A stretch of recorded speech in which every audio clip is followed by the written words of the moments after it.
You know, it's interesting being a YouTuber. You know, I come up and I talk about, you know, something like SmackDown recently. I talk about how great the show is. I come up and review something like Raw. I come up and talk about how shit it is. You can go on either spectrum. You can be really excited about something, or you can at least be really excited about shitting on something if it's bad. So what do you do when the show is just... Because that's tonight. Oh, yeah. What's going on, everybody? It's your buddy, it's your pal Spaz Phoenix, the YWC Reality Check, here with your October 5th, kicking off the Dusty Classic NXT review. Started off with a replay of William Regal's announcement from last week that we would in fact be doing the Dusty Classic, and then we go into our first match, which is the Bollywood Boys, which I was super excited about because I liked them in the Cruiserweight Classic, and I was excited to see what they would do as a team, either on NXT, WWE, if they got signed, versus the Authors of Pain. So there goes that. Harv, Sierra, and Razor start the match and slaps by Harv, which is just funny. Counter beatdown in the corner by both members of the Authors of Pain. So between the two of them, they're about 5 times the size of this guy. The Full Sail crowd at Full Sail University for the NXT shows, they get a lot of shit for trying to take over the show, for trying to like get themselves over, you know. I call that, you know, the fans are having fun, which doesn't happen on Raw.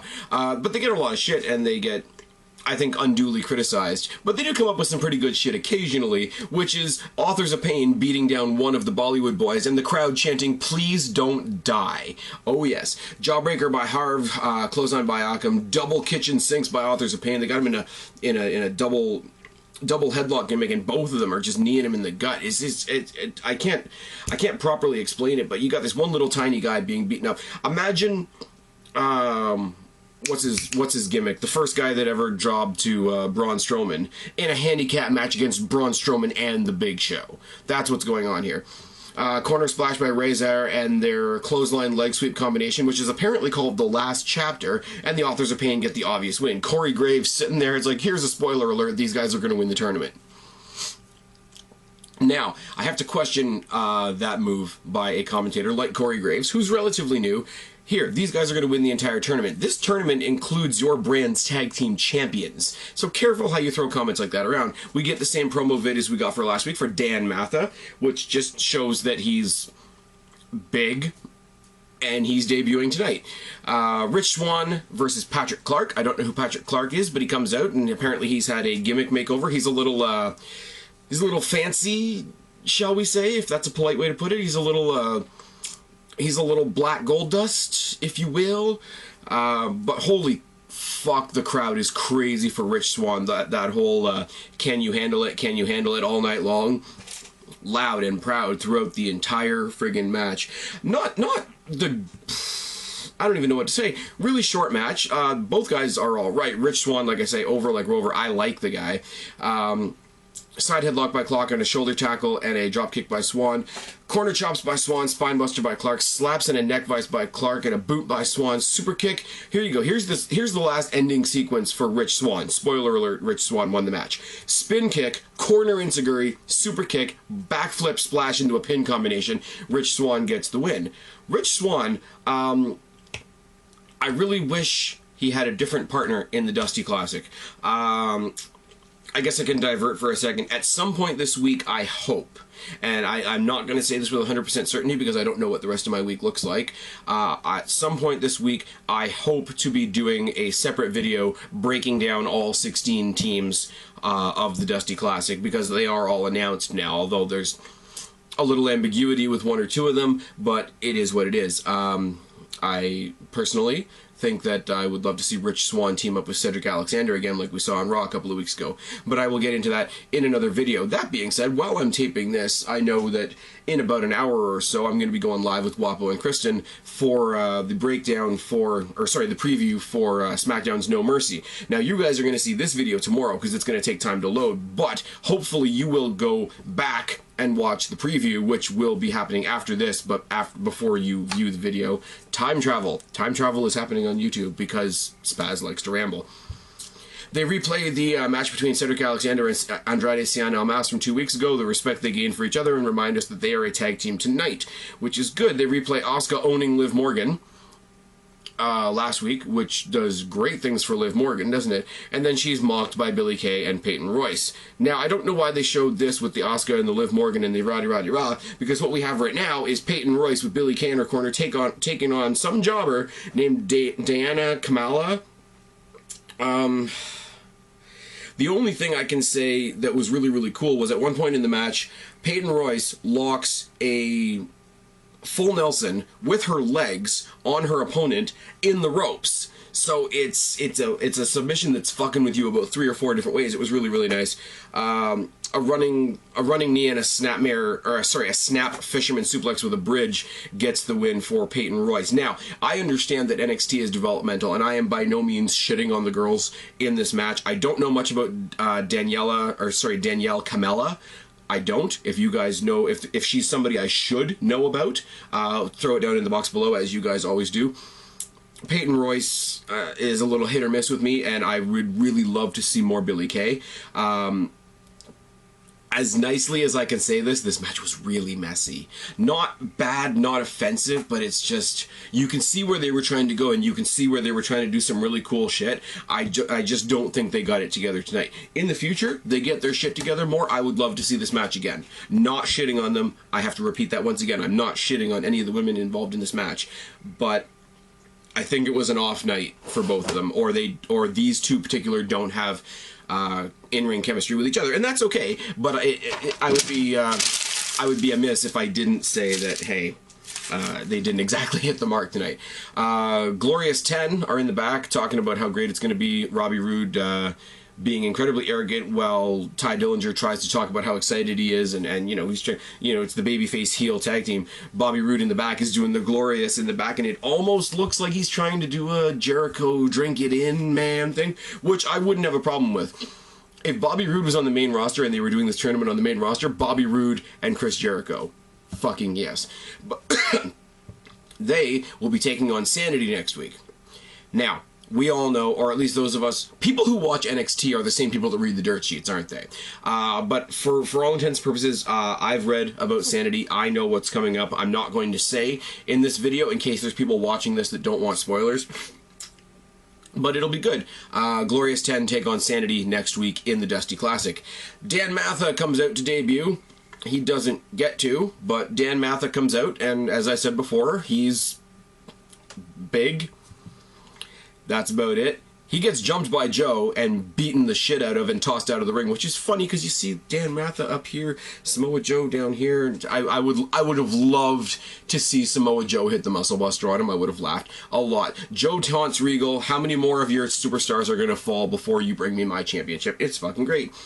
We then get a video package reminding us what Glorious 10 told us just a second ago, and that is that Sanity is going to debut next week. Now, in the Dusty Classic, first round, Andrade Sienna Mas and Cedric Alexander take on the Revival in our second first-round match of the night in this week's main event. Dash and Cedric start, and then all 4 of them quickly jump in the ring. They all kind of face off. They all fade away again. Headlock by Dawson, shoulder tackle, and a head scissor by Cedric. Arm drag 3 times by Cedric, and a head scissor arm drag combination on both members of the Revival by Andre Sienna Mas. This is the thing, and I want to say this about Sienna Mas, is I don't find him, and this might make me in the minor here, but I don't find him particularly entertaining. I really don't, and I don't find his matches to be anything special. I find it to be a match that plods along pretty basically, and it doesn't really grab my attention until he does 1 or 2 things like this. And it's really annoying because to me as a viewer, because if I'm watching him and I know he can pull off stuff like that, why is the rest of the match so blah? It's like when you're watching, you know, I don't know much about real heart monitors, but if you see a heart monitor on a cartoon, you see the flat line and then it's got the little dip in the middle, right? That's what it looks like Andrade Sienna Mas' matches are doing. It's just, I can do some cool shit, and then it goes back to the flat line again.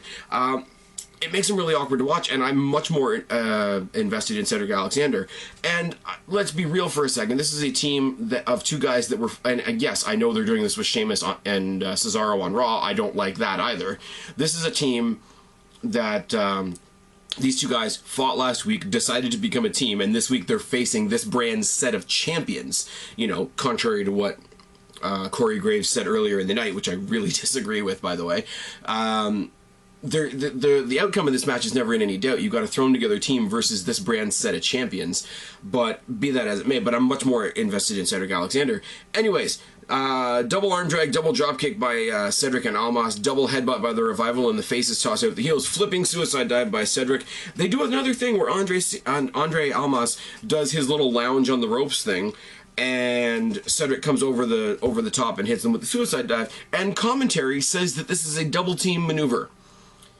Andre Almas, yeah, it's cool that he does the lounge thing on the ropes, but that has nothing to do with the offense on the opponents. That is not double teaming, or at least it's not double teaming in my book. Flipping suicide dive by Cedric, armbar by Almas, DDT by Dash, who stomps on the arm, and then Almas eats post as we go to what NXT calls a commercial break. Northern Lights suplex with a trapped arm by Dash as we come back, still working on the arm. That part of it's great. Knee drop to the arm by Dash, and a key lock with a body vice, working the arm some more. Drop toe hold by Dawson, elbow drop by Dash, Inseguri by Almas, rolling clothesline by Cedric, handspring Inseguri by Cedric, but the Shatter Machine gets the, albeit a little bit predictable, win for the current NXT Tag Team Champions, the Revival. The Revival gets the win. The Revival fuck off. You know, we got our win. We're fucking off. Almas turns around and beats the living shit out of Cedric Alexander, which is fine. I don't mind, you know, I'm mad that I lost the match and it's a heel turn or whatever, but the commentators make this out to be a recurrence of the friggin' barbershop window with the rockers. Oh my god, Almas, I guess he just snapped. I guess the tension's been getting to him for so much. They haven't been really playing up a story where he's got a lot of tension, or he's got a lot of frustration, or he's on some big massive losing streak, and they definitely haven't teased any tension between him and Cedric. So I get, okay, you're pissed off you lost the match. This could have been a great thing to launch your career. It's not. You know, you turn around and you sucker punch your partner or something like that. But this was a beatdown. And what I do like, and what I did think was a really cool maneuver, is he takes him out to the outside and hits a snake eyes on the fucking steel steps. That'll about do it.